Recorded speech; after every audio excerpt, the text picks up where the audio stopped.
am the Chief Executive Officer, and my partner is Jose Barajas.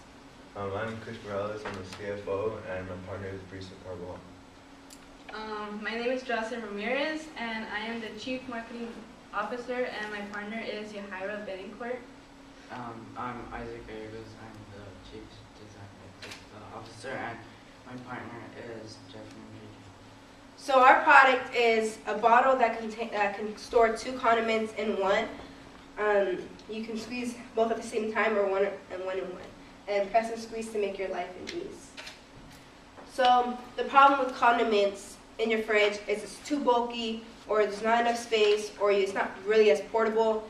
And our product can save you space and can also save space in your cooler when taking it out to the beach. And that's kind of our product.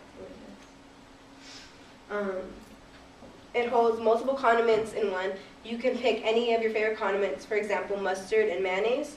Our product also makes more space in your fridge and in your cooler. It's easier, and it's one trip from the fridge to the table, or for like a barbecue, it's just one trip and not multiple trips trying to get ketchup, mustard, mayonnaise, barbecue sauce. It's one trip, and it's easier to carry around and not so heavy as the other ones. Our prototype evolution is that in the beginning we envisioned condiment in one to be one container with 4 sections and 4 independent nozzles that you would easily take out. But then we saw that wasn't feasible enough.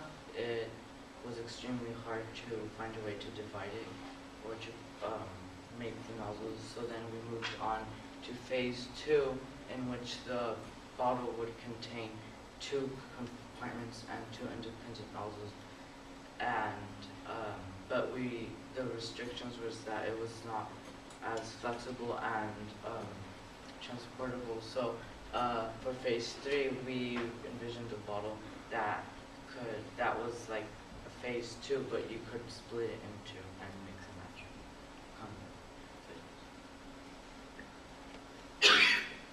Okay, so our target market is basically for any gender.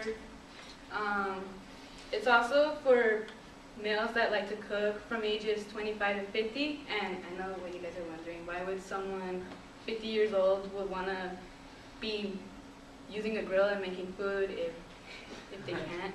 But it's also so that if they can buy a condiment one, then they can make themselves feel young again by making food.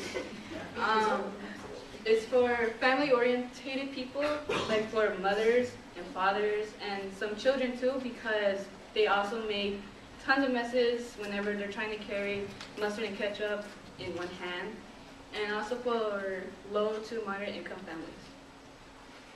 So, our target persona is regular customer called Charles.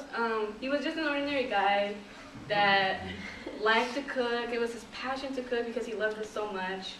But what he hated the most was he struggled to carry all his condiments in one, like the mustard, the ketchup, the relish, the barbecue sauce, the mayonnaise. It was just too much for him. So he went into our website, of course, and he found a solution for all his problems, because now they are gone, because he found out that he can put mustard and ketchup in one bottle, put barbecue sauce and relish in one, or mayonnaise too, and it could just be for 2 hands only. And it solved his problems because it was more simpler to carry, and it saved so much space in his fridge. And our marketing plan was that we put up school flyers around our school so that it could be more known.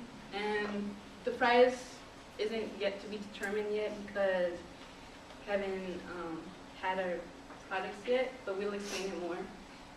And we also did public demonstrations, like we had hot dogs itself so that we can demonstrate how it works, and it can also attract most of our customers because then they like food, and most customers like to be attracted by food. And we also had people to email questions for us, and they can use our Gmail.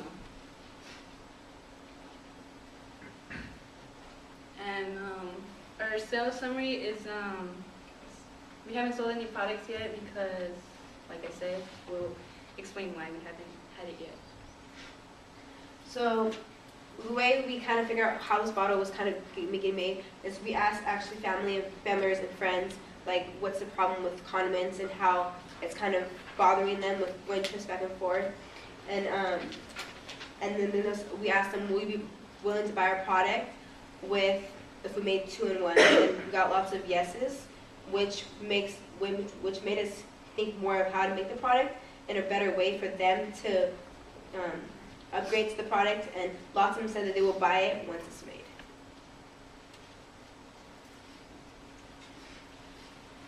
And for consumer research analysis, we discovered, like Kiana said, how they also had the problem of condiments taking too much space in the fridge, and how they would gladly like to buy a product like ours.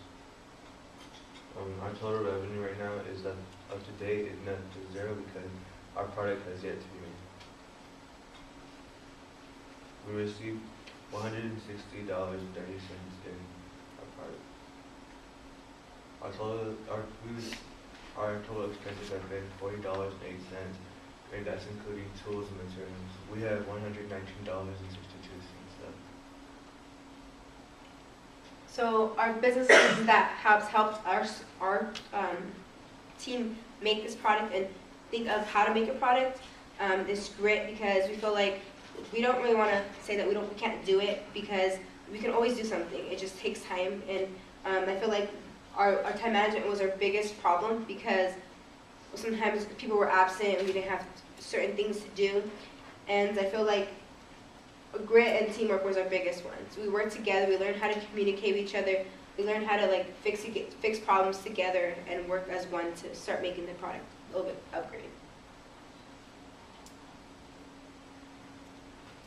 For Spark skills, we have learned one of the biggest Spark skills we have found out that we have needed is communication, because we were able to brainstorm ideas on how to make the product, and also we were able to brainstorm for solutions for limits that limited us from making the product.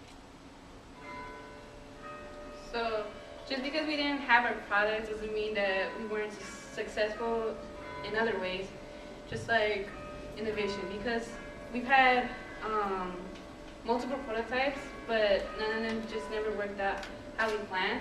But by that we learned by having innovation, because then it would be more future references to think about how our prototype can look more better and more professional now. And we've also had growth in other skills, just like improving our slides more, because there were some slides that we were missing. Our finances, because we covered up about how much it would cost and how not to spend our money on useless things that we were going to use on our prototype, but it just never worked out. And by marketing, so we learned by knowing how to attract customers, and how we can make our product more public, so that they can know about what our product is about, and maybe they would likely be able to buy our product. Thank you for your time, and any questions? Perfect.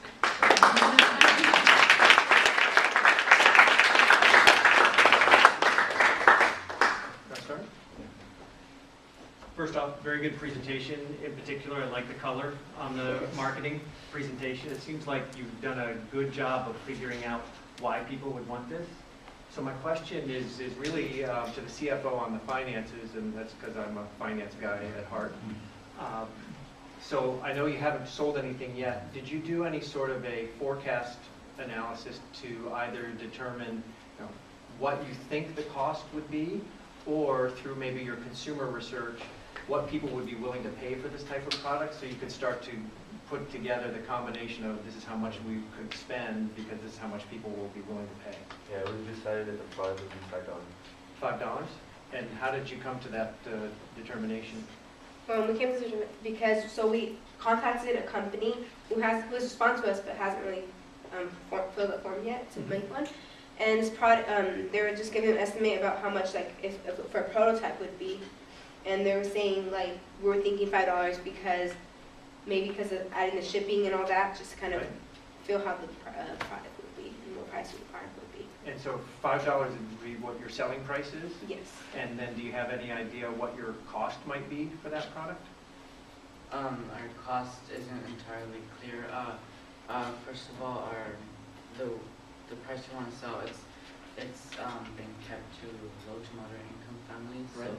so they could be able to access it. And how much it's going to actually cost isn't exactly clear because the company we contacted makes custom bottles, and this request was kind of odd because they haven't had any design like this. So they've been working on it. And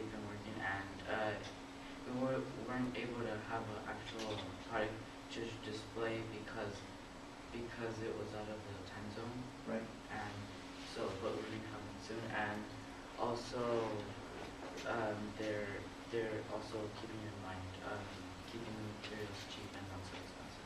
Thank you. I was just going to say, again, I ditto with what Thompson has said in terms of your presentation. I like the visual. Visual color is always good. That was great. I like the time and energy spent in the prototype and really understanding what this should look like. I also like the fact that you guys did research. You kind of surveyed your family and friends to find out would a person buy this. One thing you may want to add to that is if you were to buy it, how much would you pay for it? Kind of get a sense of what people are willing to pay, and that will help you with that profitability of it. That's it. There's one more short question, we may have time, but that. I just was curious about the inspiration for the product in the first place. Who came up with the idea, and what sort of, is it like someone who likes to cook a lot and think, oh, I just hate grabbing all these things? And so where the inspiration? So me and Isaac came up with the idea. I came up with the why we make condom bottle. Me and Isaac were on a team first, just as like the beginner team. And we came up with the product, and Isaac, I was like, well, we have little questions of how is it going to be good timing, or is it, we're just trying to figure out like what was going to happen. And the reason that I got the inspiration from is my father, he loves to cook, and kind of thought of like, okay, condiments, and we weren't trying to make it specific to ketchup and mustard. We'd make it specific to anything. You can put peanut butter jelly if you want, but there's many, we have many different ideas, and that's what kind of inspired us to kind of see like what kind of condiments we should put in. Thank you guys very much.